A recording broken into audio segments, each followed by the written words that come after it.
2027 December 9లోగా SLBC పూర్తి చేయాలని ఆదేశించారు ముఖ్యమంత్రి రేవంత్ రెడ్డి. జూబ్లీహిల్స్ నివాసంలో మంత్రి ఉత్తమ్ కుమార్ రెడ్డి అధికారులతో కలిసి ఎస్ఎల్బీసీ ప్రాజెక్టుపై సమీక్ష నిర్వహించారు. పనులు ఒక్కరోజు కూడా ఆగకూడదని సీఎం ఆదేశించారు. ఈ ప్రాజెక్టు కేవలం నల్గొండకే కాదు, తెలంగాణకు అత్యంత కీలకమని చెప్పారు. ఎలాంటి ఖర్చు లేకుండా రైతులకు నీళ్లివ్వడానికి ఎస్ఎల్బీసీలో అవకాశం ఉందన్నారు.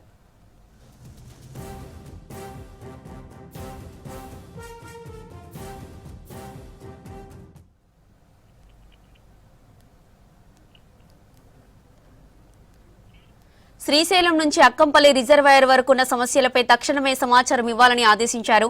అటవీశాఖ అనుమతులపై ప్రత్యేక దృష్టి పెట్టాలని చెప్పారు. 2027 డిసెంబర్ 9న ఎస్ఎల్బీసీని జాతికి అంకితం చేస్తామని చెప్పారు సీఎం. ప్రాజెక్టుకు గ్రీన్ ఛానల్లో నిధులు ఇవ్వడానికి ప్రభుత్వం సిద్ధంగా ఉందన్నారు.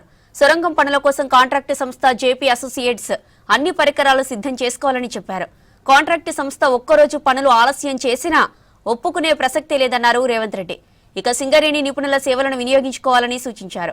ఎస్ఎల్బీసీ పనులకు నిరంతరాయంగా విద్యుత్ సరఫరా చేయాలని అధికారులను ఆదేశించారు.